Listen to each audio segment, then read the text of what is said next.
Voilà, bonjour à tous. Que la grâce du Seigneur repose sur chacun d'entre nous.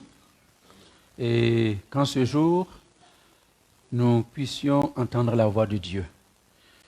Le plus important, c'est de se lever jour après jour et de recevoir une pensée de la part de Dieu. Et ce matin, j'espère que ce que je veux dire va être en droite ligne avec ce que Dieu veut vous donner aujourd'hui. J'aimerais donc que nous puissions partager la Sainte Seine maintenant. Ensuite, nous passerons à la parole de Dieu.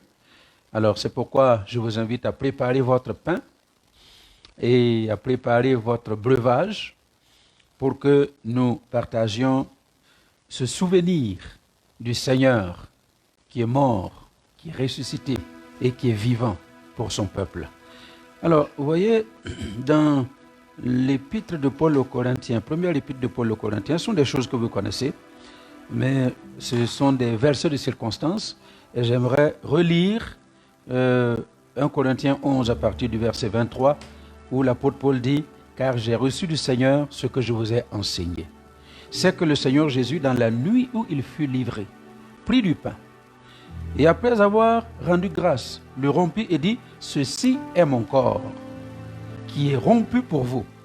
Faites ceci en mémoire de moi. » De même, après avoir soupé, il prit la coupe et dit « Cette coupe est la nouvelle alliance en mon sang. Faites ceci en mémoire de moi toutes les fois que vous en boirez. Car toutes les fois que vous mangez ce pain et que vous buvez cette coupe, vous annoncez la mort du Seigneur jusqu'à ce qu'il vienne. » Alors, nous allons donc partager ce pain. Et si vous avez votre pain, eh bien, je rends grâce à Dieu avant que nous puissions le partager ensemble.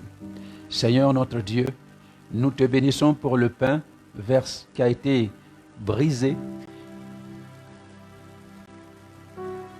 représentant ton corps qui a été brisé. Le pain rompu représente ton corps qui a été brisé. Et je te remercie parce que dans le corps brisé de Jésus, nous avons la vie et la vie éternelle. Dans tes meurtrissures, nous avons la guérison. C'est pourquoi ce matin, nous mangeons de ce pain, ton corps, afin de recevoir tous les bénéfices liés à ton corps. Ensemble, nous rendons grâce à Dieu pour cela. Et si vous avez votre pain, nous le mangeons ensemble au nom de Jésus.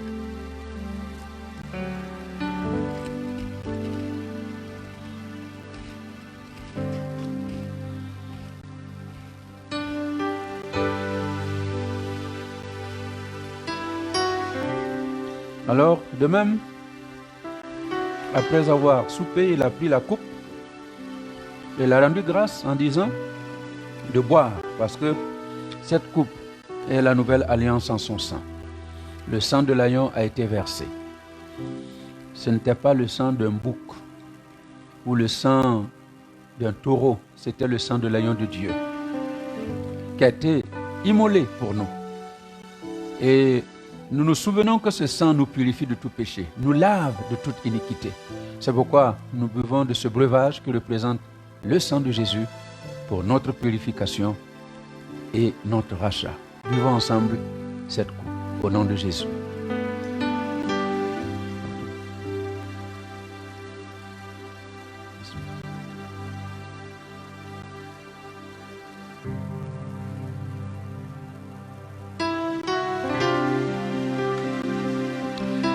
Alors là où tu es, je t'invite à élever la voix et à rendre grâce à Dieu pour le salut en Jésus, à rendre grâce à Dieu pour le rachat, à rendre grâce à Dieu pour le fait que tu n'iras plus en enfer, tu vas tout droit au ciel, quoi qu'il arrive sur cette terre.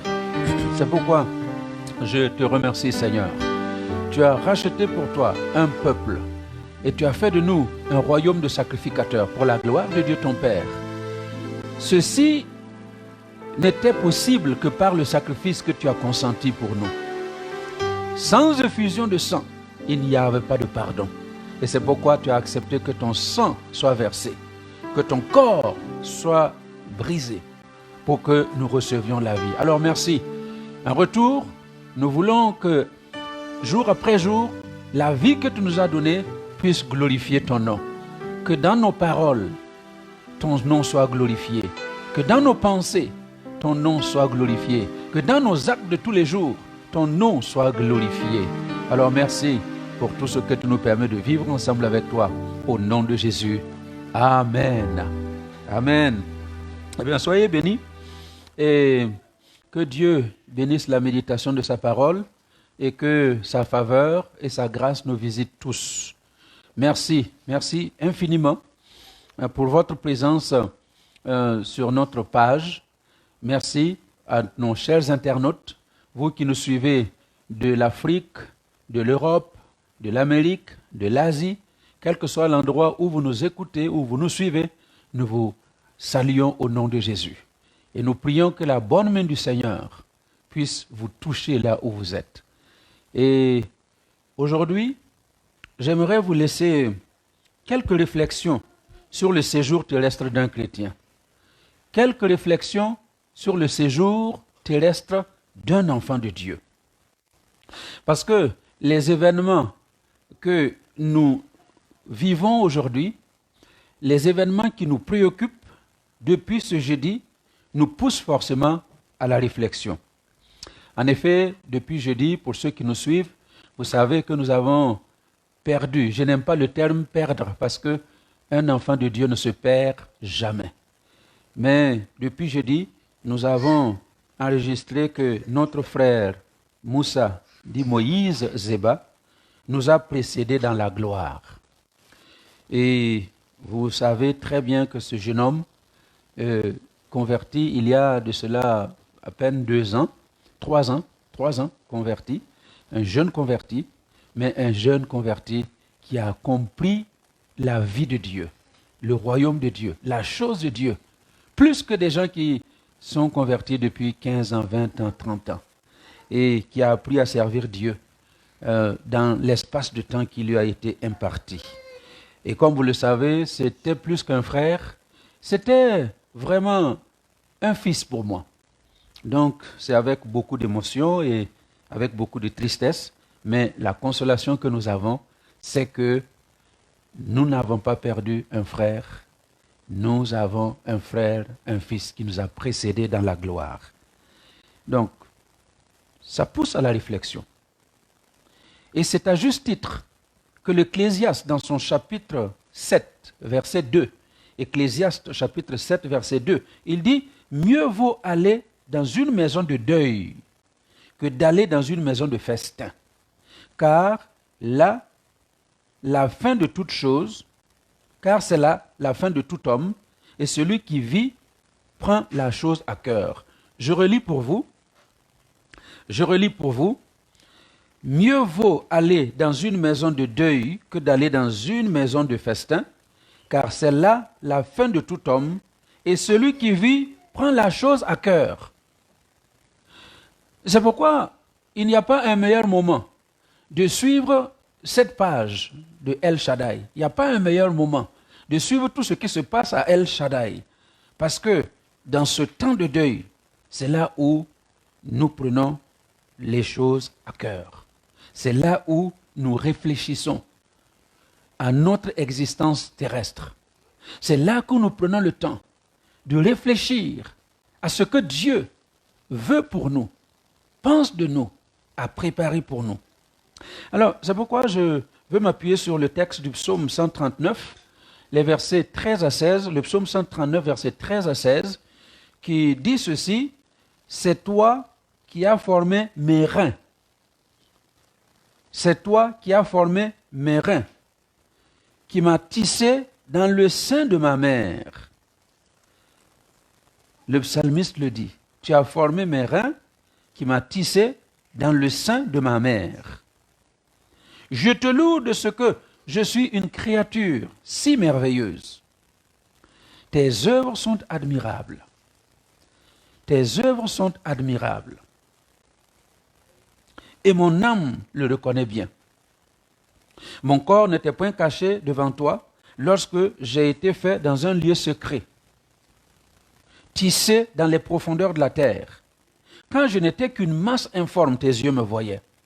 Et sur ton livre étaient tous inscrits les jours qui m'étaient destinés, avant qu'aucun d'eux n'existât. Alors, ce passage formidable me permet de vous inviter à noter 7 choses importantes que tout homme doit comprendre. 7 choses importantes que l'enfant de Dieu, que le chrétien doit comprendre. Et pour moi, c'est devenu des déclarations que je me fais. Et je m'approprie ce que je dois comprendre et j'invite chacun d'entre vous à s'approprier ce que nous devons comprendre au travers de ce psaume. La première chose que je dois comprendre, c'est que je ne suis pas le fruit du hasard sur la terre. Je ne suis pas le fruit du hasard sur la terre. J'ai un créateur.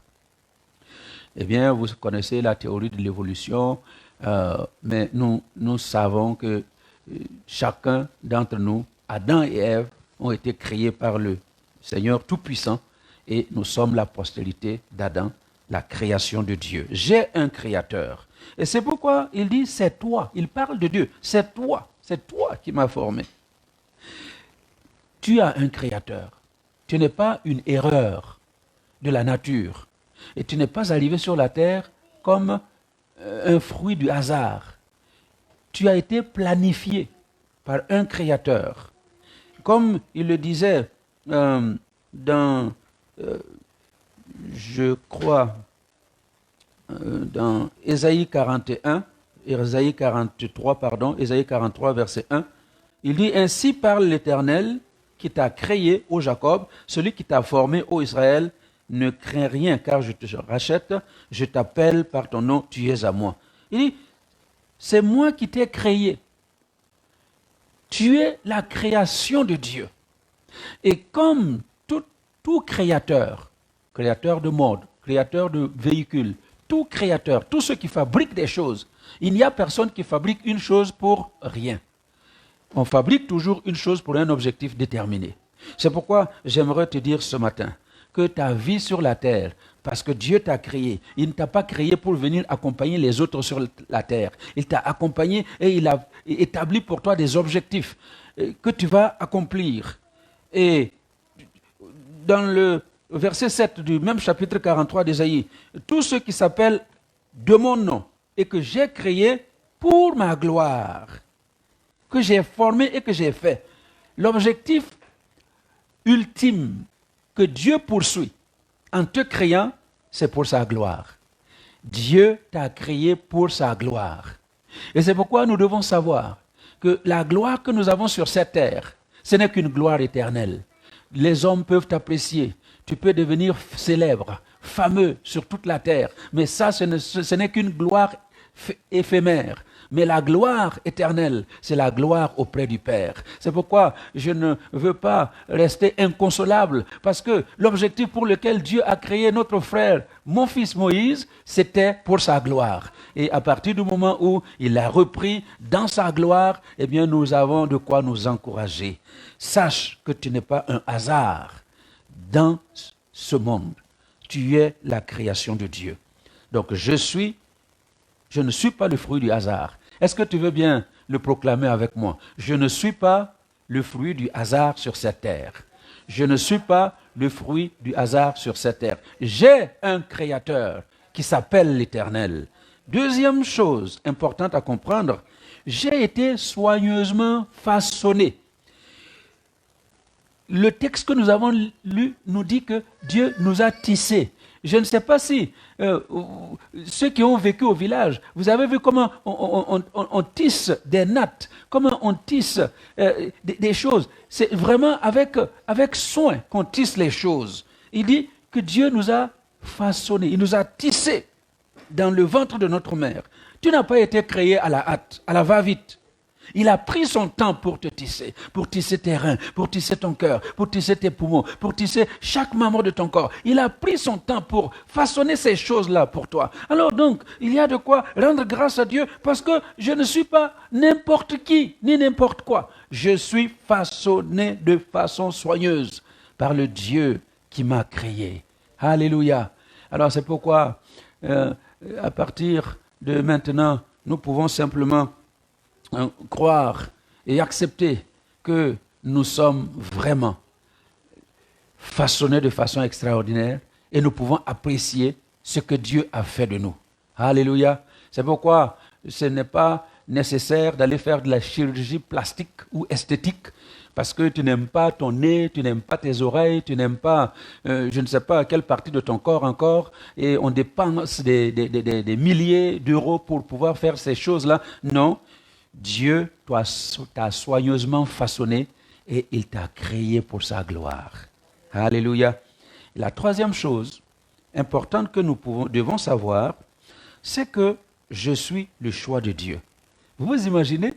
Il t'a créé, tu n'es pas le fruit du hasard, et bien même quand nous avons été perdus, parce que Adam et Ève ont péché, eh bien Dieu nous a choisis. Alléluia. Il ne nous a pas laissés à la perdition. Et je veux vraiment rassurer quelqu'un qui pense que il y a toi-même, toi, qui ne connais pas ton père. Parce que, en train de me suivre, il y a des gens qui ne connaissent pas leur père. Il y en a même qui ne connaissent ni papa ni maman. Parce qu'ils ont été abandonnés à la naissance. Ou parce qu'ils sont devenus orphelins à la naissance. Le père est mort et la mère meurt en le mettant au monde. Et tu n'as connu ni papa ni maman. Et tu te poses des questions. Qu'est-ce qui s'est passé? Qu'est-ce que je vis? Eh bien, j'aimerais vous rassurer ce matin. Tu es le choix de Dieu. Dieu t'a choisi. Dieu t'a voulu sur la terre. Et ce n'est pas quelqu'un d'autre que Dieu voulait à ta place. C'était toi. Quel que soit ce que tu vis, quel que soit ce que tu traverses, c'était toi que Dieu voulait sur cette terre. Est-ce que tu savais que le jour où tu as été conçu, il y avait 4 millions de possibilités que quelqu'un d'autre vienne sur la terre? Mais Dieu t'a choisi toi, sur 4 millions. Alors c'est pourquoi moi je rends grâce à Dieu tous les jours, parce qu'il m'a choisi. Il t'a choisi. Il a voulu que ce soit toi qui sois sur la terre. Et dans Ésaïe 41, voilà ce qu'il dit. Mais toi, Israël, donc Israël, c'est nous, c'est toi, Jacob, mon serviteur Jacob, que j'ai choisi. Et là où tu es, enfant de Dieu, tu es le choix de Dieu. Si l'Esprit de Dieu ne t'avait pas convaincu que tu étais pécheur, tu ne serais jamais entré dans le royaume de Dieu. Nul ne vient au Père que poussé par le Saint-Esprit. Et c'est le Saint-Esprit qui t'a convaincu de péché, qui t'a convaincu de jugement, qui t'a convaincu de justice, qui t'a amené à la repentance. Et tu as reconnu que l'œuvre que Christ a opérée à la croix, c'était pour toi. Et que si tu crois au Seigneur Jésus, tu seras sauvé. C'est le Saint-Esprit qui a opéré cela en toi. Et c'est le Saint-Esprit qui habite en toi pour te donner la grâce de vivre dans la victoire. Tu es le choix de Dieu. Il dit, je t'ai choisi, race d'Abraham, que j'ai aimé. Dieu t'aime. Toi, que j'ai pris aux extrémités de la terre et que j'ai appelé d'une contrée lointaine, à qui j'ai dit, tu es mon serviteur, je te choisis, alléluia, je te choisis et ne te rejette point. Alors, parce que Dieu m'a choisi, parce que Dieu ne me rejette pas, qu'est-ce que je dois faire? Il dit, ne crains rien, car je suis avec toi. Ne crains rien, car je suis avec toi. Ne crains rien, parce que Dieu est avec toi. Quelle que soit la saison, quelles que soient les circonstances, quel que soit ce que nous vivons, nous n'avons rien à craindre, parce que nous avons le Dieu vivant qui est avec toi. Il dit, ne promène pas des regards inquiets, car je suis ton Dieu. Pourquoi je vais promener des regards inquiets? J'ai un Dieu qui s'appelle Jéhovah. J'ai un Dieu qui s'appelle l'Éternel. J'ai un Dieu qui s'appelle El Shaddai. J'ai un Dieu qui s'appelle El Elyon, le Dieu très haut, élevé, le Dieu qui dit une chose et la chose arrive. Alors je n'ai pas à m'inquiéter, je n'ai pas à m'en faire. Et il dit, je te fortifie, je viens à ton secours. Je te soutiens de ma droite triomphante. En ce temps où beaucoup sont affaiblis dans leur foi, vous savez, nous sommes tous et avant tout des hommes, et dans notre humanité, eh bien, il y a de la place pour la douleur, il y a de la place pour des incertitudes, il y a de la place pour des doutes, et je ne serais pas étonné que par les temps que nous traversons, il y ait certains qui soient vraiment vacillants aujourd'hui. Mais Dieu nous dit, il nous dit aujourd'hui, que c'est lui qui va nous fortifier. C'est lui qui va te fortifier. Il court à ton secours. Alors que nous avons prié et que nous continuons de prier, Dieu vient à notre secours. Et ma prière est que toi qui continues de pleurer, toi qui as du mal à essuyer les larmes, eh bien que Dieu te fortifie pour que nous traversions ces moments dans la victoire. Alléluia. Alors soyez bénis, parce que je sais en qui je crois. Amen. Donc, je ne suis pas le fruit du hasard. J'ai été soigneusement façonné par les mains du Créateur, Dieu vivant, et je suis le choix de Dieu. Il est venu me choisir. Est-ce que vous savez même que votre conversion, si vous regardez, vous êtes né dans une famille, et peut-être que de cette famille-là, vous êtes le seul qui a été choisi, et vous êtes converti. Vous avez fait l'école avec des gens. Depuis l'école primaire, réfléchissez. Quand vous êtes entré à la maternelle, vous êtes entré à l'école primaire, vous avez fait l'université, des études post-universitaires, vous avez vécu dans des quartiers. Imaginez-vous toutes ces personnes-là que vous avez connues. Si vous en aviez le nombre, et vous êtes chrétien du milieu de tout ça, eh bien vous allez comprendre qu'en effet, c'est le choix de Dieu qui s'est porté sur vous. Moi, j'ai eu le privilège d'avoir fréquenté, je dirais, la meilleure école de mon pays, et puis l'université de Ouagadougou, et j'ai rencontré des hommes remarquables.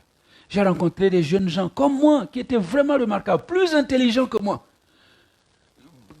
plus éloquents que moi. Des gens, je savais que si ces gens-là pouvaient se convertir pour devenir serviteurs de Dieu, waouh, quel serviteur de Dieu puissant.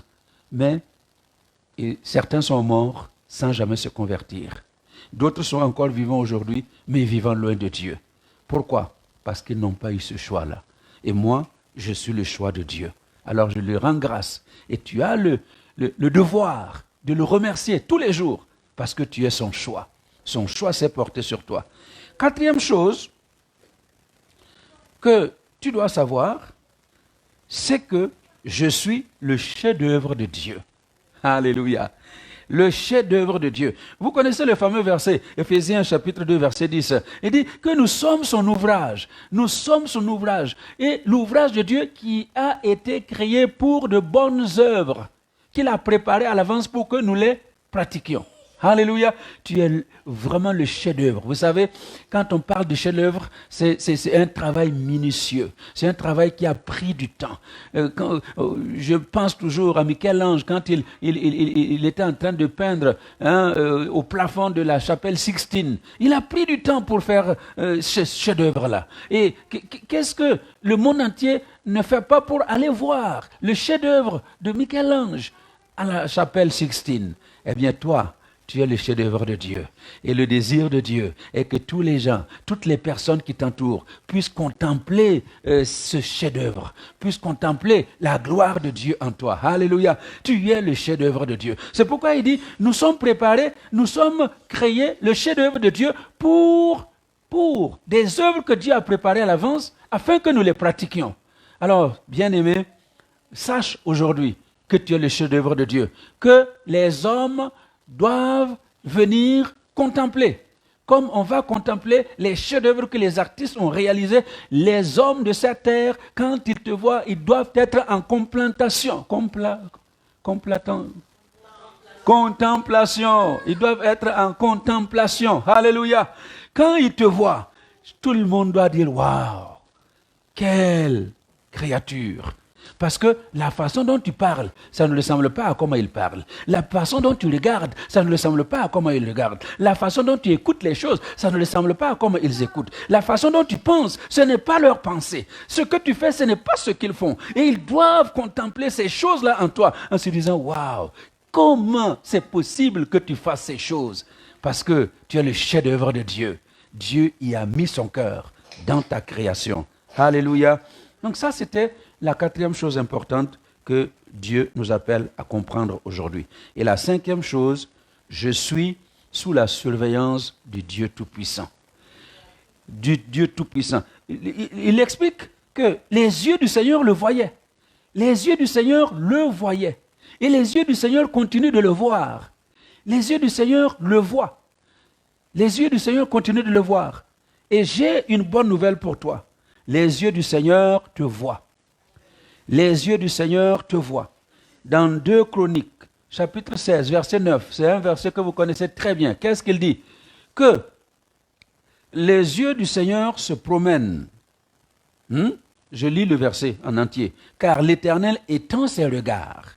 Il étend ses regards sur la terre pour soutenir ceux dont le cœur est tout entier à lui. Alléluia. Les regards du Seigneur se promènent sur la terre. Et il cherche un homme, une femme, dont le cœur est tout entier à lui, pour le protéger, pour le garder. Écoutez-moi bien, tu ne seras jamais seul et tu n'es jamais seul. Toi, enfant de Dieu, les yeux du Seigneur se promènent et il te localise. Alléluia. C'est comme le GPS. Où que tu sois, les yeux de l'Éternel vont te localiser. Et quand les yeux de l'Éternel localisent quelqu'un, il l'arrache au danger. Et c'est pourquoi il ne faut jamais imaginer que est-ce que Dieu me voit dans cette situation. Parfois, vous entendez des gens prier, est-ce que Dieu me voit? Tu ne vois pas dans quelle souffrance je suis. Tu ne vois pas dans quel malheur je suis. Pourquoi je continue de vivre de telles choses? Est-ce que tu ne vois pas, Seigneur? J'ai une bonne nouvelle, Dieu te voit. Et quand il voit quelque chose, il ne reste pas insensible. Le jour où Dieu a vu la souffrance de son peuple en Égypte, Exode 3, 7, il dit, j'ai vu. Le jour où Dieu vit la souffrance de son peuple, où il a entendu leurs cris, les cris de douleur que leur faisaient pousser les Égyptiens, Dieu dit, j'ai entendu, j'ai vu, je descends. Alléluia. Donc là où tu es, dans ta souffrance, ne crois pas que Dieu ne te voit pas. Il te voit et il va descendre. Alléluia. Dieu va descendre dans ta douleur. Il va descendre dans ton malheur. Il va descendre dans cette circonstance combien difficile que tu traverses. Nous sommes dans une phase, une période de crise. Une crise sans précédent. Et je le dis et je le répète, à la fin de ce temps de confinement, à la fin de coronavirus, il y a des choses terribles qui vont se produire. Mais même dans ces moments-là, sache une chose, c'est que les yeux de l'Éternel sont sur toi. Et il veille pour que tu arrives à la destination préparée à l'avance. Alléluia. Donc, je suis le chef-d'œuvre de Dieu. Tu es le chef-d'œuvre de Dieu et tu es là. Tu es sous la surveillance du Dieu Tout-Puissant. Est-ce que vous n'avez jamais entendu des témoignages où un enfant de Dieu est dans une voiture et puis un accident inévitable se prépare et il ne sait pas quoi faire? J'ai même entendu le témoignage de quelqu'un au volant de sa voiture, convaincu que ça va percuter. Il a fermé les yeux et puis, quand il a ouvert les yeux, la voiture était de l'autre côté, comme si quelqu'un est venu le soulever et puis aller déposer quelque part ailleurs. Alléluia. Et j'ai un ami pasteur qui rentrait de Ouagadougou vers une ville éloignée de Ouagadougou. Et vous savez, dans les transports, aujourd'hui ça va mieux, mais dans les années 80, c'était très difficile. Il y avait des camions qui transportaient, il y avait le bétail à l'étage inférieur. Hein? Le bétail allait... Non. Enfin, il y avait le bétail, il y avait les hommes, il y avait les tôles, il y avait les ciments, il y avait tout. Tout est mélangé dans le camion. Et lui, il était assis, les hommes sont assis au-dessus. Voilà. Les voyageurs sont assis au-dessus de tout ça. Et le camion a fait un accident. Il y a eu 18 morts ce jour-là. Et lui, il est revenu à l'église où nous étions sans aucune égratignure. J'ai dit, mais il s'appelle Salfo. J'ai dit, mais Salfo, qu'est-ce qui s'est passé? Rendons grâce à Dieu parce que toi, tu es sorti, il y a eu des morts, il y a eu des blessés. Comment ça s'est passé? Il me dit, pasteur, je n'étais pas pasteur à l'époque. Il dit, vous savez quoi? J'étais assis au milieu des tôles. Et quand la voiture, le camion était en train de tomber, il y a comme une main énorme qui m'a soulevé. Et je me suis vu comme dans les airs et être déposé très loin du lieu de l'accident. Pourquoi? Parce que les yeux de l'Éternel se sont promenés, ont localisé ce jeune homme, pasteur, et il l'a secouru. Dieu va te secourir parce qu'il te voit. Là où tu es, il te voit. Alléluia. Donc, tu es sous la surveillance du Dieu Tout-Puissant. Sixième chose importante que tu dois savoir, c'est que j'ai une destinée divine. J'ai une divine destinée. Tu as une divine destinée. Quand il parle des jours qui étaient destinés, tu n'es pas créé pour vivre éternellement sur la terre. Il y a un point de départ. Tu arrives sur la terre un certain jour et il y a la destinée qui est aussi établie déjà. Le jour de ta naissance, le jour de ta mort est prévu. Est-ce que vous me voyez? Vous m'entendez bien? Dieu est le Dieu qui, avant de créer quelque chose, a déjà préparé la fin. Il prépare la fin avant le début.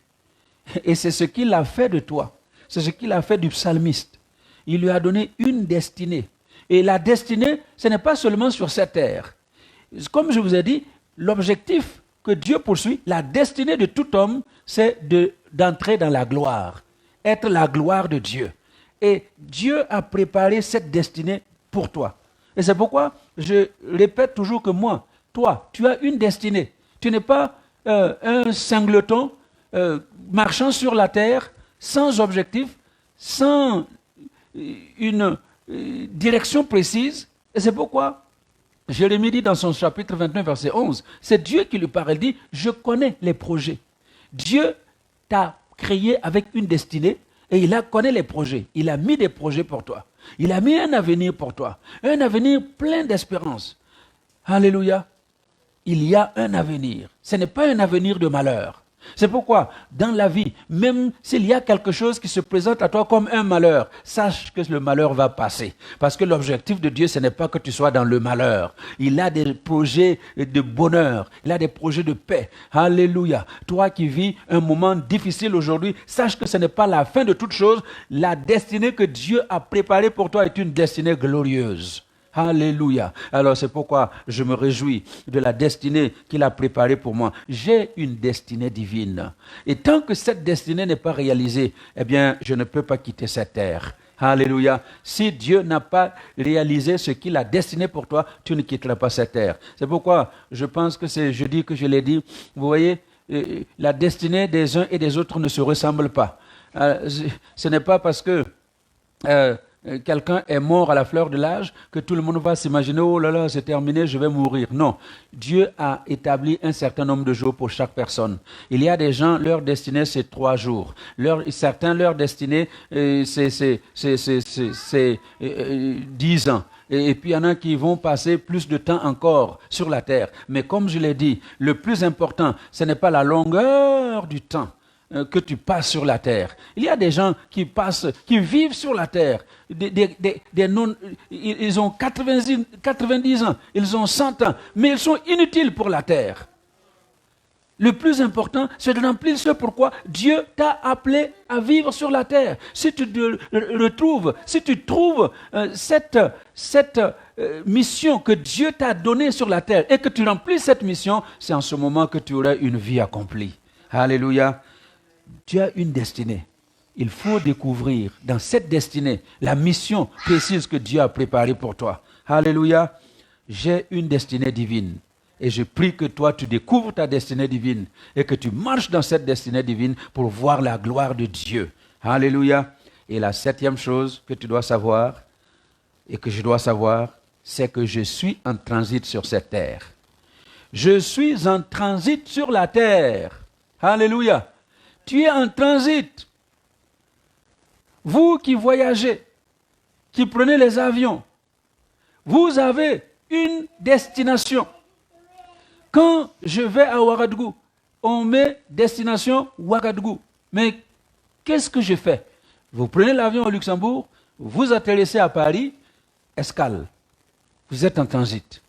Vous changez d'avion, parfois vous atterrissez quelque part au Ghana ou à Abidjan, escale. Vous êtes en transit. Et j'aimerais dire à quelqu'un, alléluia, que toi qui as existé, parce que créé par Dieu, il t'a mis sur la terre en transit. Il y a des transits qui se passent en quelques minutes. Il y a des transits qui se passent en des heures. Il y a des transits qui se passent même en des jours. Tu es en transit. Et ta vie sur cette terre n'est qu'un transit.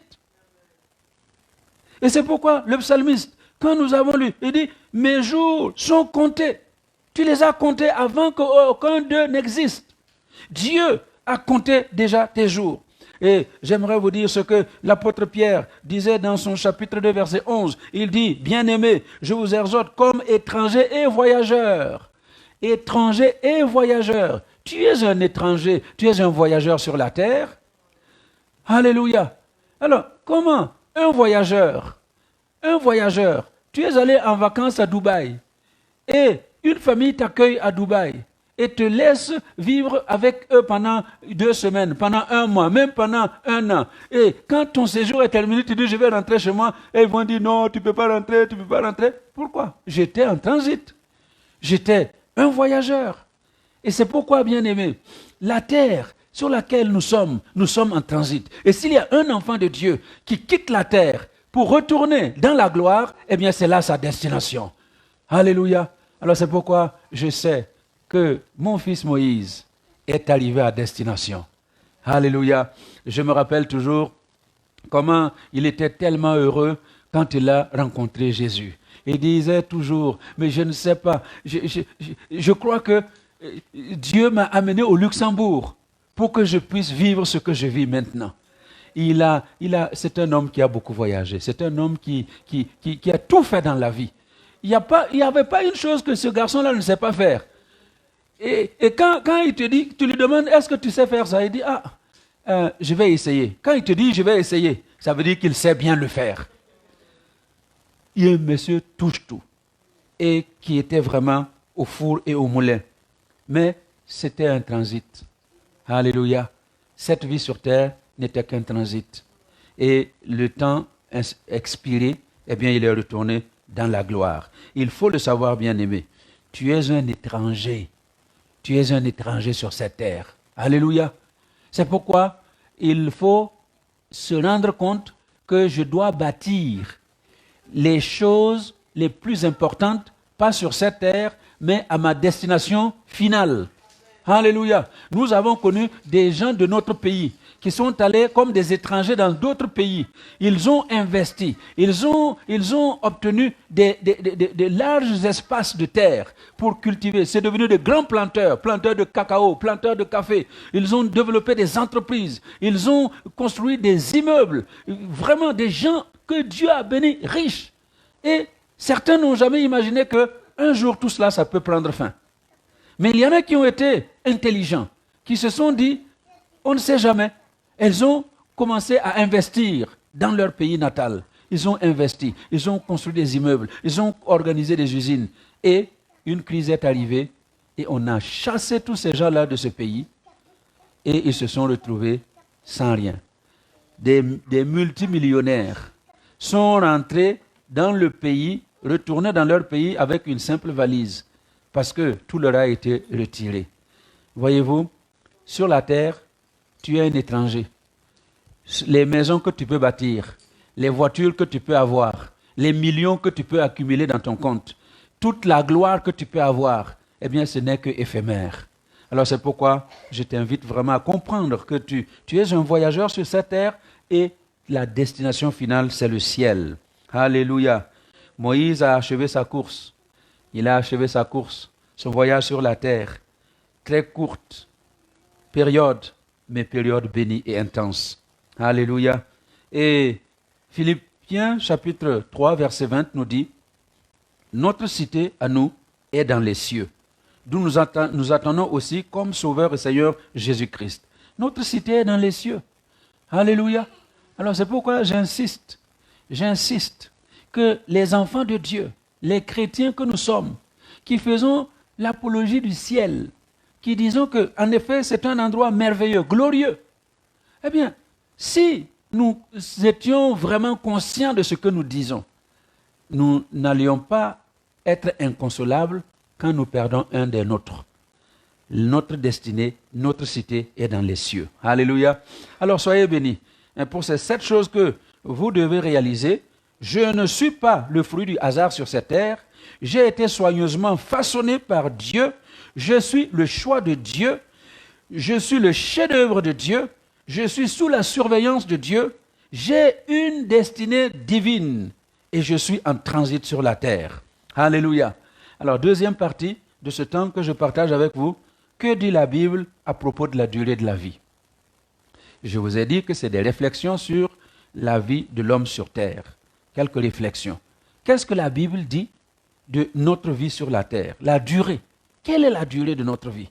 Parce que, évidemment, tout le monde aimerait vivre longtemps, vivre 100 ans et plus. Mais quelle est la réelle durée de la vie sur terre? Il y a 7 choses que je vais vous laisser là également. La première chose que je vous laisse, c'est que ta vie, là, ma vie, la Bible dit qu'elle est comme la longueur de la main. Regardez, la longueur de la main, c'est combien? Même les plus grandes mains, je ne suis pas sûr que ça fasse 50 cm. Hein? Voilà. Et la Bible dit que ta vie, elle a la longueur d'une main. Psaume 39, verset 6, il dit, voici, tu as donné à mes jours la largeur de la main. Alléluia. Oui, c'est ta vie. Donc, c'est pourquoi nous devons comprendre, sur cette terre, même si tu vis 100 ans, c'est juste la largeur de la main. La largeur de la main. Un empan. Même si tu vis 120 ans, c'est toujours rien au regard de l'éternité. Alors, non seulement la vie est comme la longueur de la main, mais il dit également que la vie est un souffle. C'est comme un souffle. Au verset 6, toujours au verset 6, et ma vie est comme un rien devant toi. Oui, tout homme debout n'est qu'un souffle. Est-ce que vous m'entendez bien? Si tu es debout aujourd'hui, tu n'es qu'un souffle. Un petit vent souffle sur toi, tu vas tomber. Est-ce que vous me comprenez? Vous savez, en hiver, même dans ce mois d'avril, pourquoi il y a des jours où vous voyez les gens avec des pulls et des manteaux? Parce que le petit vent qui souffle, ça peut te rendre malade et même te tuer. Parce que les courants d'air, ça peut te rendre malade, t'amener la pneumonie, t'amener la bronchite, t'amener toutes sortes de maladies, et puis tu peux en mourir. Un souffle. Tu n'es qu'un souffle, mon bien-aimé. Je ne suis qu'un souffle. Et la troisième chose, le psaume 90, verset 9, dit que nous sommes juste comme un son. Hein? Nos jours disparaissent. Nous voyons nos années s'évanouir. Ça s'évanouit comme un son. Un son qui s'en va. C'est pour dire que la vie est courte, la vie est brève. Et quand le psalmiste dit que la vie de l'homme s'étend jusqu'à 70 ans, et pour les plus robustes, jusqu'à 80 ans. Hein, s'élève jusqu'à 70 ans, pour les plus robustes, à 80 ans. Donc ça veut dire que quand tu as franchi la barre des 70, eh bien tout le reste là, c'est du rabio. C'est du rabio, c'est un extra que Dieu te donne. Alléluia. Alors, donc, tu es juste comme un son. Et ça s'évanouit. Jacques 4. Quatrième chose. Jacques 4, versets 11 à 14. Vous qui ne savez pas ce qui arrivera demain, car qu'est-ce que votre vie? Vous êtes une vapeur. Une vapeur qui paraît pour un peu de temps et qui ensuite disparaît. L'homme n'est qu'une vapeur. Et quel que soit le temps que tu passes sur la terre, ça va disparaître un jour. Cinquièmement, 1 Pierre 1, 24. Car toute chair est comme l'herbe. Vous comprenez? Tu n'es que comme l'herbe. L'herbe. Et toute sa gloire, comme la fleur de l'herbe. L'herbe sèche et la fleur tombe. Toutes les herbes que vous voyez, elles vont sécher et elles vont tomber. Est-ce que vous me comprenez? Donc c'est pour que nous réalisions que notre vie sur la terre, eh bien, voilà, c'est juste la vie, quoi. Et le psaume 102, verset 12, oui, l'homme se promène comme une ombre. Il s'agite vainement. Il amasse et il ne sait qui recueillera. L'homme se promène comme une ombre. Ta vie est juste comme une ombre. Juste une ombre. Alléluia. Alors c'est pourquoi je vous laisse tous ces textes pour que nous puissions comprendre qu'il y a quelque chose de sérieux que nous devons réaliser sur cette terre. c'est notre attachement à la pensée de Dieu, notre attachement à la parole de Dieu, notre attachement au Seigneur, parce que notre vie sur terre est très limitée et très brève. Et la septième chose, Job 7, verset 6 à 7, il dit « Mes jours sont plus rapides que la navette du tisserand. Ils s'évanouissent. Plus d'espérance. Souviens-toi que ma vie est un souffle. Mais mes yeux ne verront point le bonheur. » Ça, c'est ce que Job disait, parce qu'il était en train de souffrir. Il dit, les jours de l'homme sont plus rapides que la navette du tisserand. Je ne sais pas si les jeunes gens aujourd'hui connaissent le tisserand, mais il a une navette et il a ses fils étendus et il tisse avec la navette. Et j'ai toujours été émerveillé d'aller voir comment le tisserand fait. Parce que c'est avec dextérité. Vous voyez la navette qui va tac, tac, qui va de gauche à droite, qui va de gauche à droite. Et les meilleurs tisserands, eh bien, c'est vraiment tellement rapide que tu n'as pas le temps de voir la chose agir, aller d'une main à l'autre. Et c'est ce que Job voulait nous faire comprendre. La vie de l'homme, là, c'est juste comme la navette du tisserand. Alléluia. Tu es venu sur la terre, dans la main gauche du tisserand, et tu es arrivé dans la main droite, et tu vis sur la terre, 15 ans, 20 ans, 30 ans, 40 ans, 60 ans, 100 ans, et puis plouf, tu retournes d'où tu es venu. Alléluia. Est-ce que vous me comprenez? Alors c'est pourquoi, vraiment par les temps dans lesquels nous vivons, nous devons réaliser une chose. Notre vie sur la terre, elle est brève. Nous avons un temps court à vivre sur la terre. C'est pourquoi je dis toujours, parce que le temps est court, parce que la vie est brève, je n'ai pas le temps de me prendre la tête avec les choses. Alléluia. Réjouis-toi de la vie. Réjouis-toi avec les tiens. Réjouis-toi. Et applique-toi à rechercher Dieu dans ce court temps, ce court laps de temps qui t'est imparti. Le ciel s'obtient sur la terre. Le ciel se cherche sur la terre. Les récompenses au ciel, ça se gagne sur la terre. Ce n'est pas quand tu vas mourir que tu vas commencer là-bas à faire des choses pour améliorer ta condition au ciel. Ta condition au ciel s'améliore sur la terre. C'est pourquoi après la mort, la Bible dit, il est réservé aux hommes de mourir une fois, après quoi vient le jugement. Ça ne sert à rien de faire des prières pour tel qui est mort, que Dieu lui soit favorable. C'est pourquoi les expressions repose en paix, que la terre te soit légère, que tout ça, ça ne veut rien dire pour l'enfant de Dieu. Alléluia. Ça ne veut rien dire. Vous ne me verrez jamais mettre RIP, repose en paix. Non. Est-ce que vous me comprenez? Le ciel s'obtient sur la terre. S'il a vécu et qu'en effet, il est auprès de son Créateur, il repose en paix. Alléluia. Mais on met repose en paix pour tout le monde. Il y a des gens même, vous savez que c'est lui-là, il n'y a pas d'autre chemin, il va en enfer. Et puis, on va mettre repose en paix. Repose en paix dans le feu. Alléluia. Alors, cherchons le ciel sur la terre. Cherchons Dieu pendant qu'il se trouve. Amen. C'était ces quelques encouragements que je voulais vous laisser. Et la troisième chose que j'ai vraiment sur mon cœur pour vous, c'est que perdre un membre de la famille, c'est avoir des attaches au ciel. Alléluia. Perdre un membre de la famille sur cette terre, c'est avoir des attaches au ciel. Je m'explique. Je m'inspire de ce que un prêtre français, le père Antonin Sertilange, qui a vécu en France de 1863 à 1948, mais qui a impacté et la France, et l'histoire de France, et l'histoire de l'Église catholique. Voilà ce que cet homme a dit. La famille ne se détruit pas.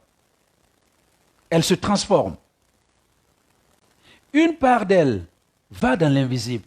Donc dans une famille comme la nôtre, dans la famille d'El Shaddai, dans ta famille biologique, ce que tu dois comprendre, c'est que la famille ne se détruit pas. Elle se transforme. S'il y a un être cher de la famille qui décède, eh bien, ce n'est pas une perte. C'est pourquoi je n'aime pas le terme perdre. Parce que c'est une transformation de la famille. Alléluia. Une partie reste sur la terre, mais cette partie qui est décédée va dans l'invisible auprès de Dieu. Et il continue. On croit que la mort est une absence. Quand elle est une présence secrète, alléluia, la mort n'est pas une absence. C'est vrai que nous ne voyons plus Moïse sur cette terre. Et nous ne le verrons pas sur cette terre jusqu'à ce que le Seigneur revienne. Mais c'est une présence secrète. Alléluia. Il est présent auprès de son Seigneur. Et écoutez, comme la Bible dit, nous sommes assis dans les lieux célestes avec Jésus-Christ. Et lui, il nous a déjà précédés, il est assis dans ces lieux célestes. Alléluia. La mort n'est pas une absence, elle est une présence secrète. Et il continue. On croit qu'elle crée une distance infinie, alors qu'elle supprime toute distance en ramenant à l'esprit ce qui se localisait dans la chair. Alléluia. Non, c'est extraordinaire. C'est extraordinaire. Il n'y a pas de distance infinie. Au contraire, il y a un rapprochement des distances quand un être cher décède. Plus il y a d'êtres qui ont quitté le foyer, entendez bien, plus il y a d'êtres qui ont quitté le foyer, plus les survivants ont des attaches célestes. J'espère que vous me comprenez. Vous ne comprenez pas. S'il y a dans une famille 3 personnes, 4 personnes qui meurent, ben, ils nous ont précédés et ils sont installés là. Et nous avons des attaches. Quand vous faites une demande de visa pour aller dans un pays, qu'est-ce qu'on vous demande? Quelles attaches vous avez dans le pays où vous demandez le visa? Quelles attaches? Et vous allez dire, j'ai un ami qui est là-bas, il s'appelle tant, j'ai une sœur, j'ai un frère. Et vous devez décliner l'identité des gens que vous connaissez, qui sont vos attaches dans le pays. Et c'est pourquoi, quand quelqu'un nous précède au ciel, il nous donne des attaches au ciel. Alléluia. Si vous avez bien compris, alors en ce moment-là, le ciel n'est plus peuplé d'anges, des saints inconnus, du Dieu mystérieux. Le ciel nous devient familier. Alléluia.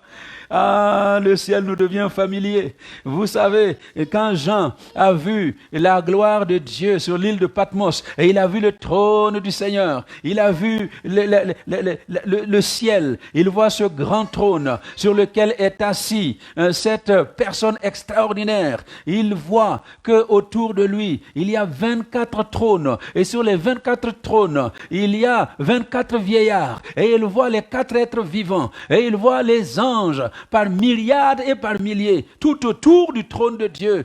Et tout le monde qui s'écrie « Saint, Saint, Saint, l'Éternel des armées ». Alléluia.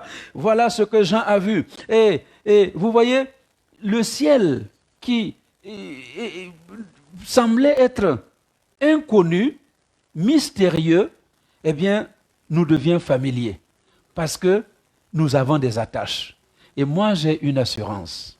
Parce que je sais que quand je vais aller au ciel, je ne vais pas chercher où se trouve Pierre et Paul, parce que j'ai des questions à poser à Paul.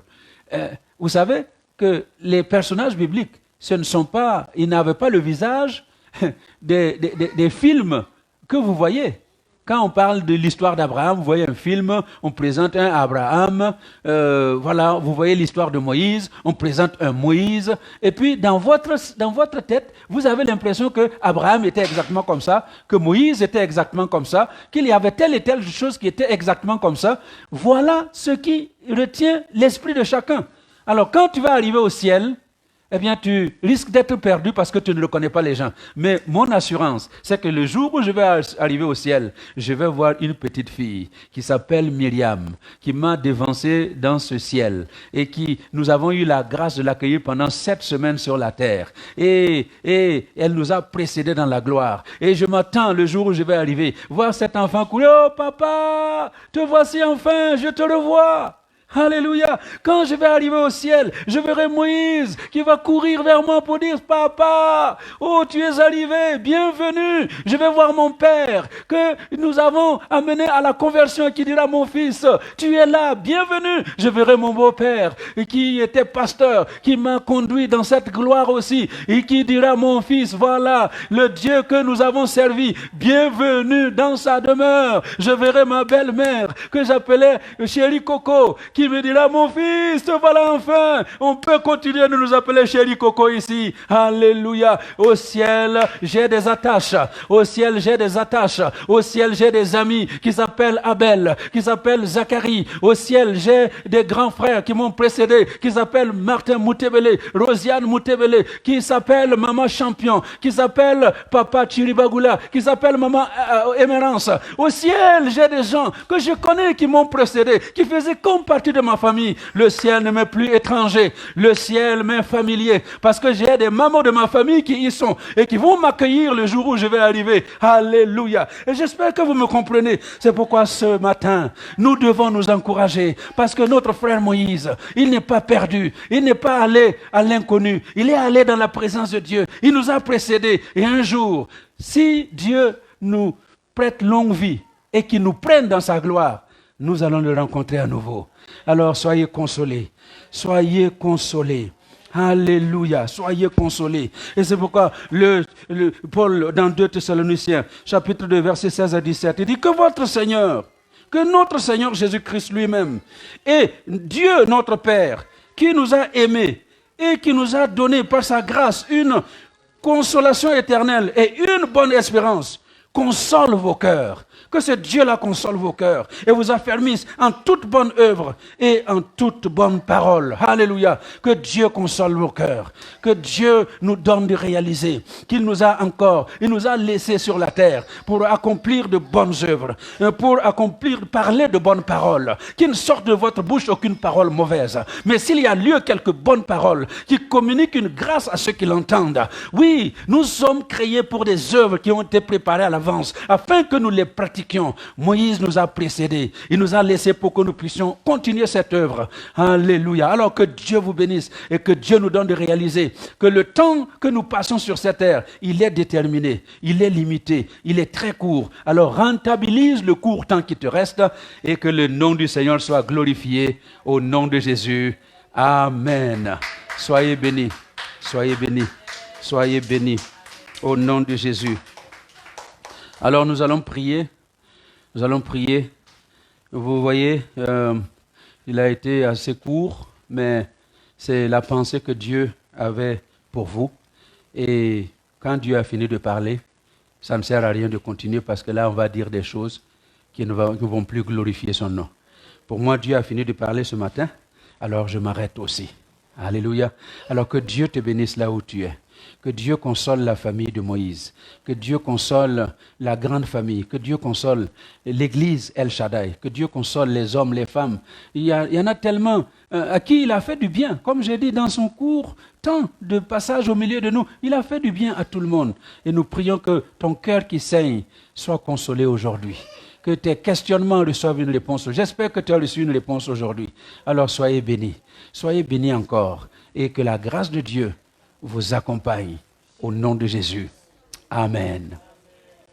Nous terminons en invoquant notre Père qui es aux cieux, que ton nom soit sanctifié, que ton règne vienne, que ta volonté soit faite sur la terre comme au ciel. Donne-nous aujourd'hui notre pain de ce jour. Pardonne-nous nos offenses, comme nous pardonnons aussi à ceux qui nous ont offensés.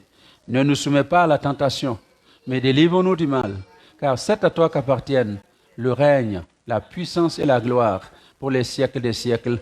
Amen. Que l'Éternel te bénisse et que l'Éternel te garde. Que l'Éternel fasse luire sa face sur toi et qu'il t'accorde sa grâce. Que l'Éternel fasse briller son visage vers toi et qu'il te donne la paix. Que tu sois toujours le premier et jamais le dernier. Que tu sois la tête et pas la queue.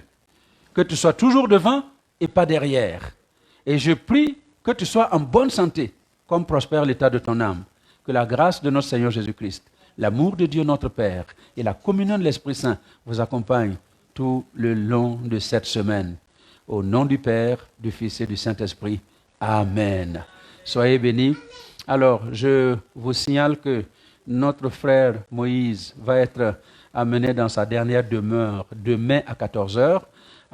Je l'annonce parce que à 14 heures, nous allons faire un live, Facebook Live, pour que vous puissiez suivre le déroulement de la cérémonie, parce que nous voulons que vous puissiez partager ces moments-là. Les circonstances obligent, on ne peut pas être nombreux au cimetière, mais le nombre que les autorités nous ont autorisé, on va vous permettre de suivre l'enterrement en live. Voilà, demain donc à 14 heures, soyez connectés pour partager ces moments. Et quand le confinement sera terminé, nous organiserons un grand culte d'action de grâce où vous pouvez venir, les membres des familles seront là pour que nous rendions grâce à Dieu et que nous honorions la mémoire de notre frère. Soyez bénis et rendez-vous à demain soir, 19 heures, pour le live en direct. Merci beaucoup. Soyez bénis. Merci. Que la grâce de Dieu soit sur vous.